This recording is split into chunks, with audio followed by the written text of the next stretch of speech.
Everyone talks about what Jesus ate: bread, fish, wine, olive oil. There are entire channels built around the meals of the Bible. Almost nobody asks the other question: what did he refuse his entire life on purpose? Not foods that hadn't been invented yet. Not produce from some other continent he never had access to. These are foods that were sitting right in front of him, in the markets of Galilee, on the tables of his neighbors, sometimes at the same meal, and he never touched them. Because keeping the law meant refusing them. Because some of them were tied to pagan worship his faith explicitly rejected. And in almost every case, what modern science has since discovered about these foods lines up disturbingly well with a command written down more than 1,000 years before anyone owned a microscope. Before we count down, hit subscribe right now if this is your first time here, because this channel goes deep on the places where scripture and science agree every single week. And drop a comment with your guess for number 1 before we get there.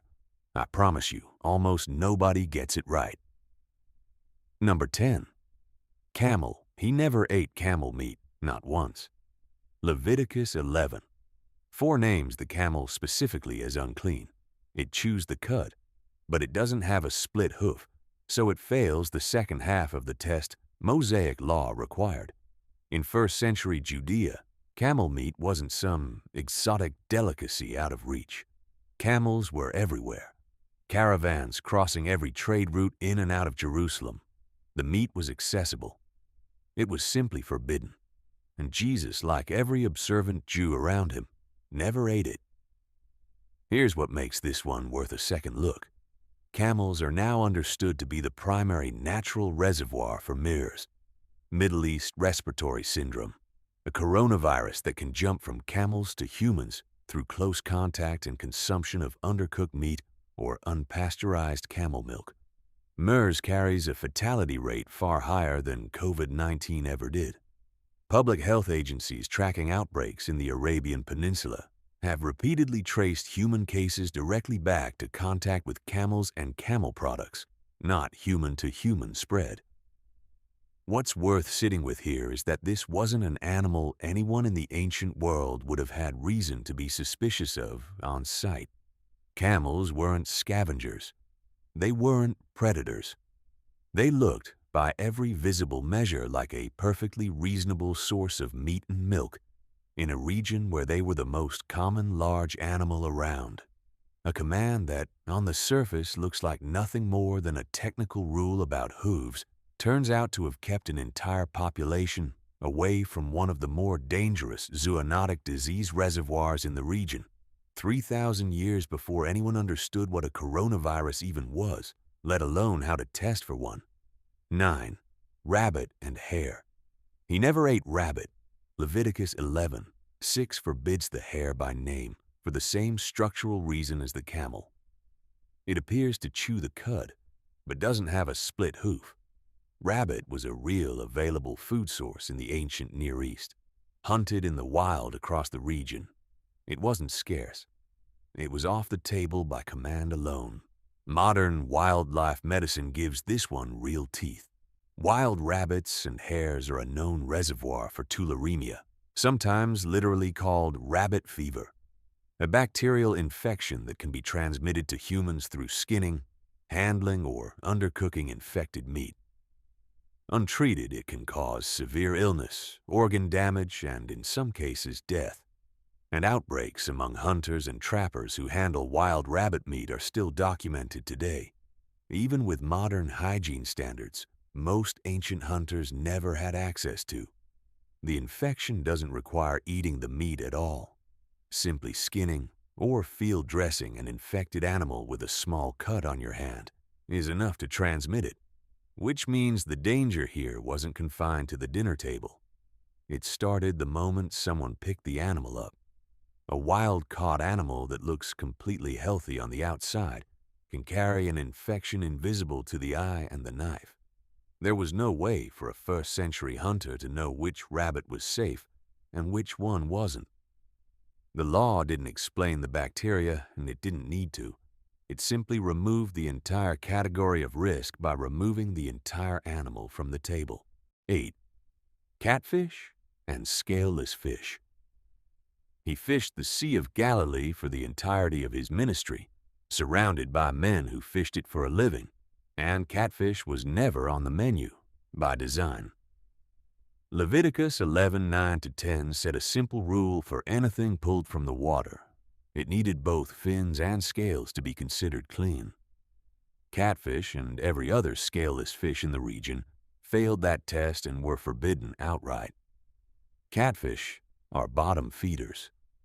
They spend their lives in the sediment, feeding on decaying organic matter at the bottom of the water column, and without the protective barrier scales provide, environmental toxins and heavy metals pass directly through their skin and gills and accumulate in their tissue over time.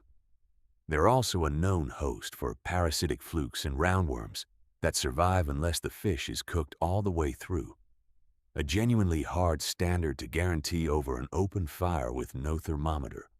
By steering the diet towards scaled fish like tilapia instead, the law routed an entire population away from exactly the species most likely to carry concentrated toxins and parasites. Jesus ate fish constantly. He simply never ate the kind most likely to make him sick.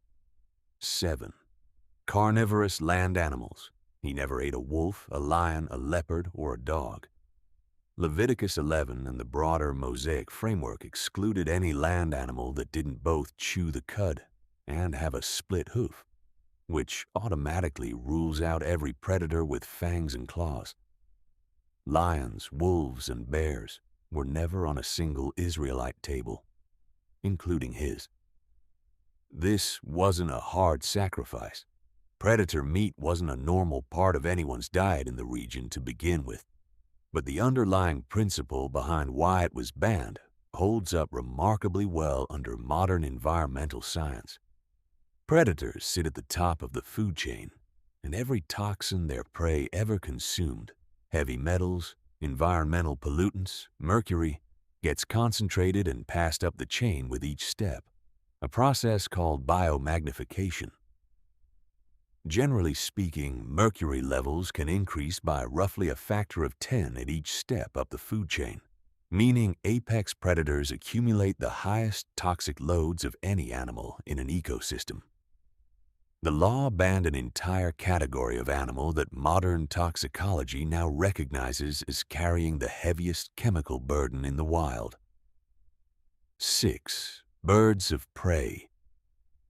He never ate an eagle, a hawk, a vulture, or an owl. Deuteronomy 14:12-18 lists them by name, every bird that hunts and kills, banned outright, alongside the carrion eaters that feed on animals already dead. The reasoning lines up directly with the land predator ban. Birds of prey occupy the same top-tier position in the food chain that lions and wolves do, which means they carry the same concentrated load of bioaccumulated toxins from everything they've ever eaten.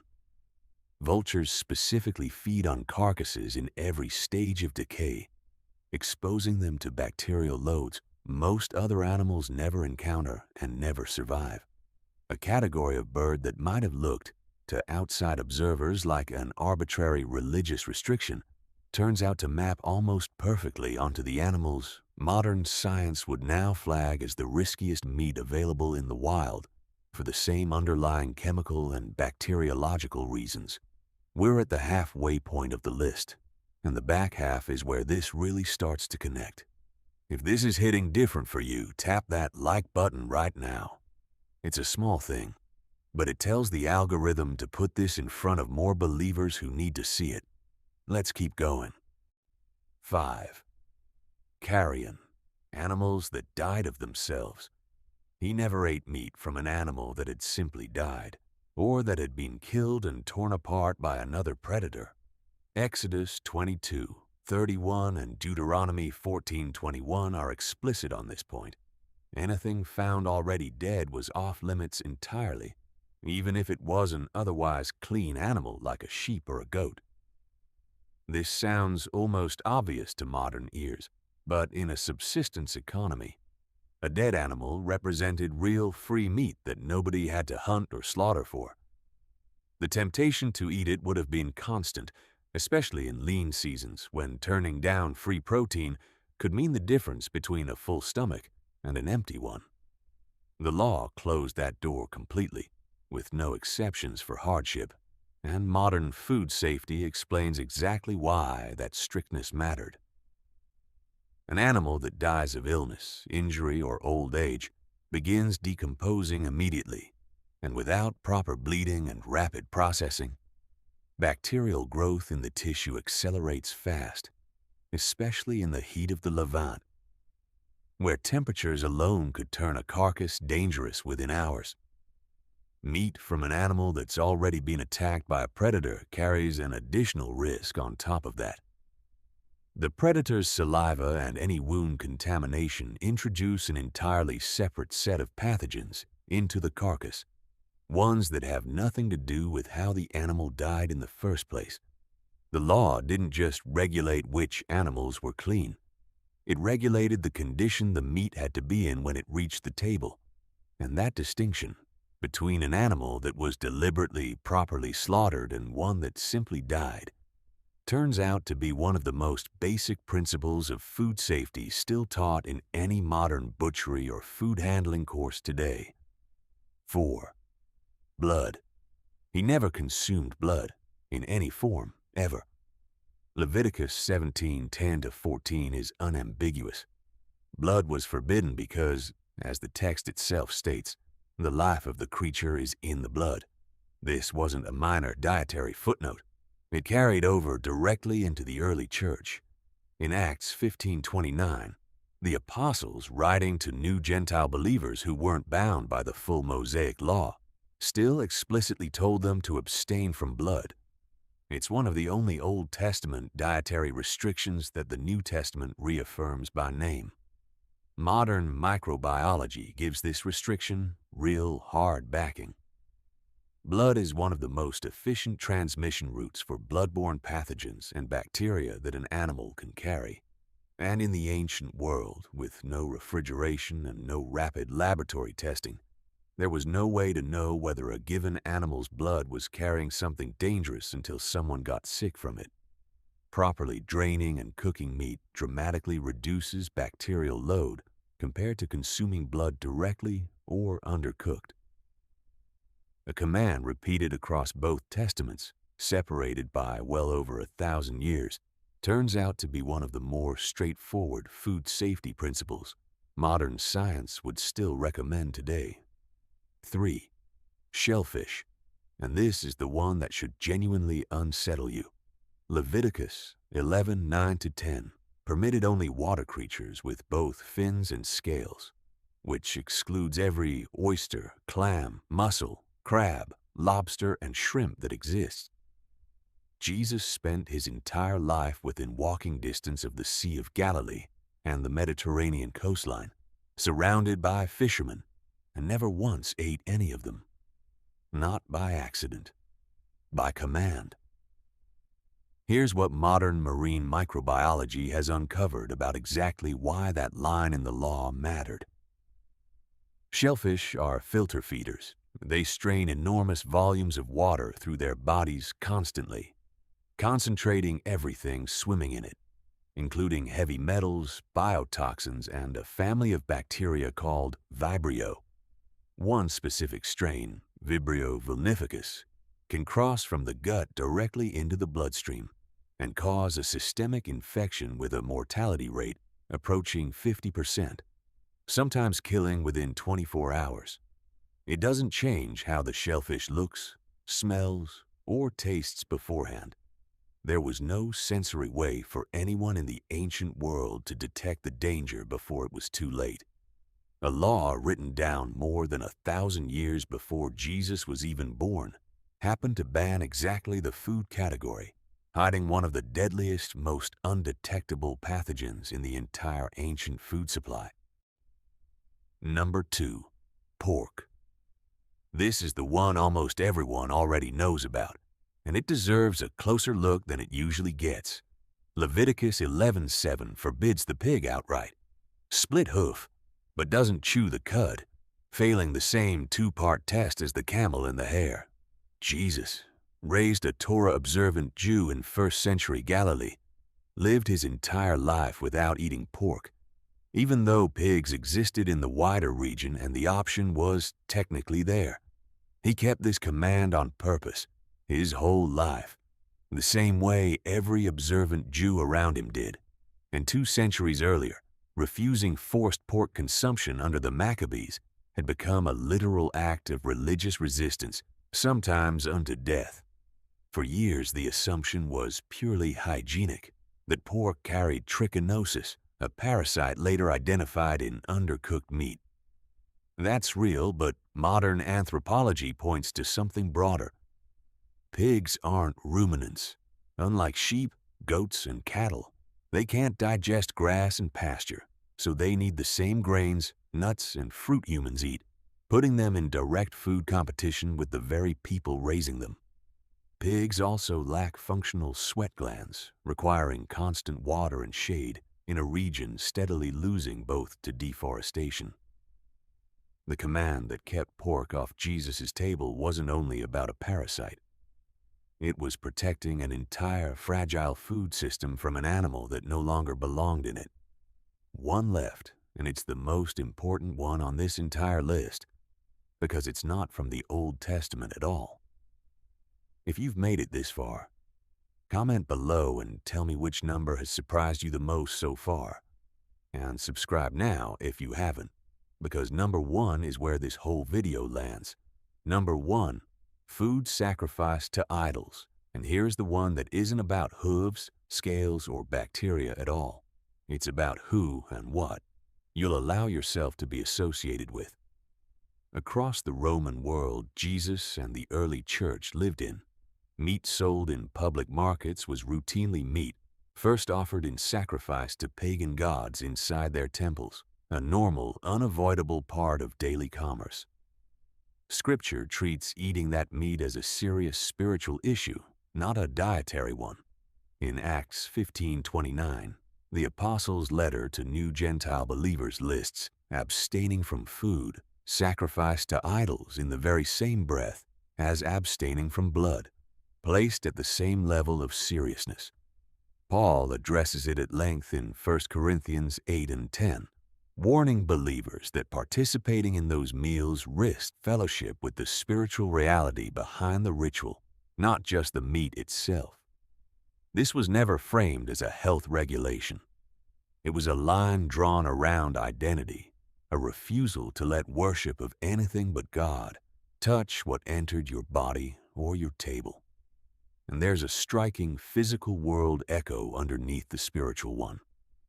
Pagan temple feasts in the ancient world were enormous, public, and often poorly regulated by any food safety standard at all. Meat from animals of unknown condition, prepared in volume, served to crowds, sometimes left out for extended ritual periods before consumption. The same conditions modern public health would flag as high risk for mass foodborne illness were baked into the format of these feasts. The early church's instruction to abstain wasn't a health directive on paper, but in practice, walking away from those tables kept believers away from some of the least controlled, least safe food environments of the ancient world too. But notice what's different about this one, compared to every other item on this list. Every food before this point was refused because of something physically wrong with the animal or the meat itself. A parasite, a bacteria, a toxin building up in the tissue. This one is refused even though the meat itself might be perfectly fine. A cut of beef offered to an idol in a pagan temple, and a cut of beef bought from an honest market stall could be biologically identical. The danger here was never in the meat. It was in what the meal had been made to represent, and what sitting down at that table would have communicated about where your worship actually belonged. That's a different category of refusal than everything else on this countdown, and it's arguably the most important one because it's the only item here that has nothing to do with your body and everything to do with your allegiance. Jesus and the early believers who followed him refused that meat for one reason that had nothing to do with the meat itself. It belonged to something else. Sometimes the most important thing you refuse to eat has nothing to do with your body at all. 10 foods. Every one of them available, accessible, sitting in markets or running wild across the land, Jesus walked every day of his life. Every one of them refused, by law, by conviction, or by a line drawn around what worship would and wouldn't touch. And in every single case, centuries before anyone owned a microscope or understood bacteria, the command lined up with exactly what modern science would eventually discover on its own. If this video taught you something today, do 3 things right now. Subscribe, so the next one finds you. Like this video? It's the single fastest way to help this reach someone who needs it. And comment below. Out of all 10, which one surprised you the most? I read every comment, and I'll see you in the next one.